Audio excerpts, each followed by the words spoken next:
naiz, udaleko berdintasun, Baztango udaleko berdintasun teknikaria naiz, baina hortaz gain, jendarte honetan eta Baztanen Elizondon konkretuki bizi den emakumea eta feminista. Eta oso arduratuta dagoen pertsona bat munduaren egoerarekin.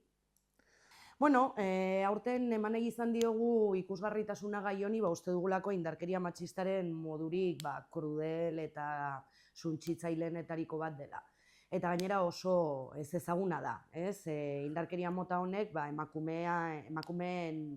emakumeak maite dituzten pertsonak, batez ere seme-alabak, baina ez bakarrik seme-alabak, animalien bitartez ere bai pasatzen da, edo ahizpak, senideak edo maite dituzten pertsonen bidez, zigortzeko tresna gisa erabiltzen dituzte emakumeei min gehiago egiteko, ez? Orduan, uste dugu aproposa zela gai hau ateratzea, zenbakietan ere goragoaz eta geroz eta gehiago ikusten ditugu medioetan, hedabideetan, kasu mediatikoak, ez? Eta, kasu mediatiko horietaz gain, egin behar da hausnarketa sakonago bat, eta ezin gara gelditu izebergaren punta horretan.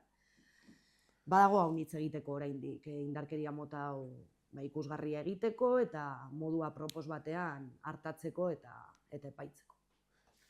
Terminoa azken urteetan ezagunagoa egin da, baina praktika betidanik egon da hor, ez? Historikoa da, indarkeria bikarioa, indarkeria matxisten mota bat bezala, eta Sonia Bakaro, psikologoak atera zuen. Kontzeptua halaxe definitzen da, ez? Nabarmentzen du nola erasotzaile batzuek seme-alabak erabiltzen dituzten, seme-alabak batez ere, ama kontrolatzeko eta kaltetzeko bitarteko gisa. Haien erasoaren inpaktu emozionala maksimizatu egiten dute eta badakite dela min bat geldituko dena betirako, ez?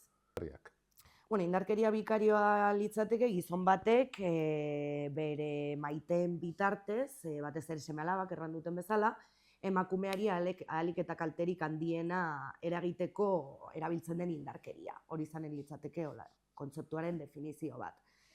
Erasotzaile hauek ez dituzte ulertzen haurrak eskubidedun gizaki bezala, baizik eta instrumentu bezala, ez? Eta erabiltzen dituzte, amari kaltea emateko, kontrola beraien bidez egiteko, manipulazio psikologikoa, badira modu desberdinak. Indarkeria ekonomikoaren bidez ere bai izan daiteke indarkeria bikario mota bat, ze azkenean, haunitzetan, dibortzio konfliktiboetan, eta batez ere indarkeria oso agerikoa den, erlazio edo dibortzio horietan, separazio horietan, adibidez, pentsio alimentizioa ez ordaintzea ere bai izan daiteke indarkeria bikario modu bat, amari kaltetzeko, ez horren bertze aurra kaltetzeko, ez? Berriz ere instrumentalizazioa. Ez da inagerikoa, ere bai amatasunaren eta aitatasunaren kontzeptuen eraikitze horretan, estereotipo eta rola unitz oraindik funtzionamenduan daude, eta ulertzen da unitzetan adingabekiko indarkeria kasu isolatu gisa, ez? Eta, aurren hilketen zenbaki larri hoien gibeletik ere bai, bada sufrimendu haunitz eta badira indarkeria haunitz horrematen direnak. Estereotipoak eta aurre iritzi patriarkalek azkenean presente daudela gutako pertsona guztietan, egiten dute gizon horien intentzionalitatea minimizatzea edo ez ikusiarena egitea. Azkenean beti aitu ditugu horiek, ez? Zurekin ez da ona izan, baino aita ona da, seme-alabak maite ditu, ez kendu seme-alabak, bera aita da, aitarekin egon behar dute, aitek ere baituzte eskubideak, eta horrelakoak aitu behar dituzte ama hauek behin eta berriz, eta gogorra da familiaren eraikuntza sendo horren kontra egitea horrelako egoeretan bada ere. Kopurua, desde luego, izugarria da, eta oraintxe bertan erranduan bezala, 73 haur hil dituzte ordutik, 10 aurten, zifra ofizialek orain 8 jautsi dute zenbaketa, Bartzelonan bazegon investigazioan zagon kasu bat, atera dutelako indarkeria bikario tipo penal honetatik, edo tipo honetatik, hala ere gu mantentzen dugu 10etan kontaketa hori, eta erranduan bezala terriblea da, kopuru hori. Horren gibeletik badira bertzea kasu haunitz ez daudenak zenbaki hauetan eta benetan egoera larriak eta bortitzak sufritzen dituztenak. Funtsezkoak dira berehalako ekintzak. Osea, pila jarri behar ditugu, hau ezin dugu onartu, eta babestu behar ditugu haurrako baita emakumeak ere, legedia modu eraginkor batean aplikatu behar da, hau ez da gertatzen momentu honetan, eta babes baliabideak indartu behar dira. Bai, hala da, 2008 batean onartu zen lege organiko bat, haurrak eta nerabeak indarkeriaren aurrean osorik babesteko lege organikoa, eta lege honetan aipatzen da, haurren babeserako lege bat izan da, indarkeria kasuak epaitegietan edo investigazioan dauden momentu, ikerketan dauden momentu epe horietan, geldiarazi beharko direla aiten bisitak. Indarkeria matxista egoera hauetan, eta modu informatu edo justifikatu batean mantendu ahal izango direla bisita horiek prozesu horretan. Egia da prozesuak sobera luzeak direla, epaitegiek eta poliziak ez dituela baliabide nahikoa arin egiteko ikerketa horiek eta luze joaten direla, baina haurren babesa denaren gainetik egon beharra du, eta horrela erraten du legeak, eta hau ez da betetzen. Momentu honetan, neurri hori, aiten bisitak etetea prozesuen bitartean, betetzen da 8%. Eta kontestu horietan hilketa hauek gertatzen dira ere bai. Orduan, arreta jarri beharko dugu hor eta legea betearazi, ez? Ze berriz ere, bai epaitegietan, bai prozesuetan, bai ikerketetan, estereotipo haunitz daude profesionalen ekintzetan kalte egiten, eta orduan gero epaiketak ez dira ailegatu behar diren lekuetara. Identifikazioan falta badira hutsuneak, esku hartzean, justizian, ikerketan, poliziaren paperan, eragile guztiek daukagu eta jendarteak ere bai zer egin indarkeria matxistak hobeto hartatzeko eta hobeto atenditzeko, eta indarkeria bikarioak ere bai, formakuntza falta da.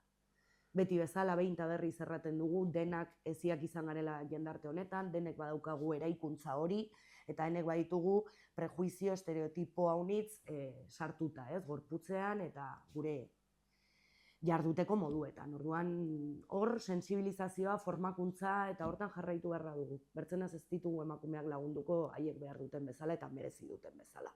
Amaren rol estereotipatu horretan ere bai, eskua sartu behar da, familiaren iruditegian eta gareta bar.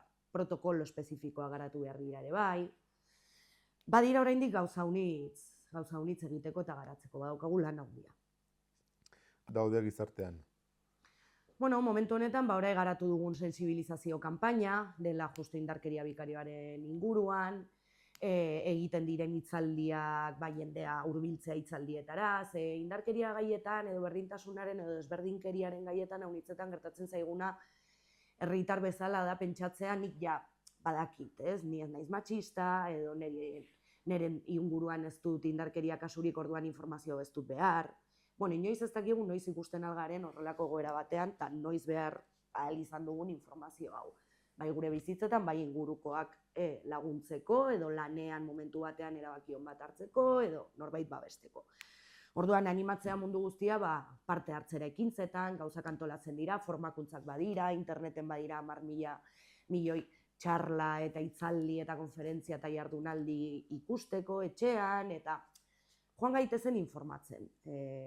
Hori errango nuke, ez? Eta gero laguntza juridikoa, psikologikoa, zerbitzuak, dena indartzea, emakumei eskuragarriago egitea, batez ere landa eremuan, landa eremuak baditu bere erronka propioak, eta bat da zerbitzuak emakumeengana hurbiltzea eta ez emakumeak hurbildu behar izatea zerbitzu zentralizatuetara, orduan, baditugu tresna batzu, baino garatzeko gelditzen dira tresna hunditzen.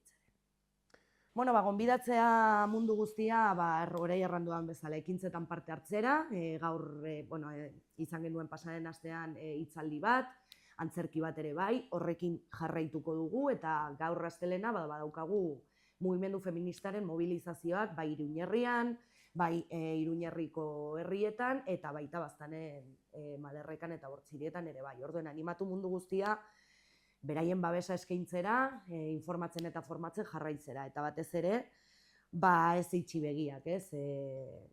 oinazearen eta bidegabekeriaren aintzinean, eta denek hartu dezagun esku, denek badugu zer egin.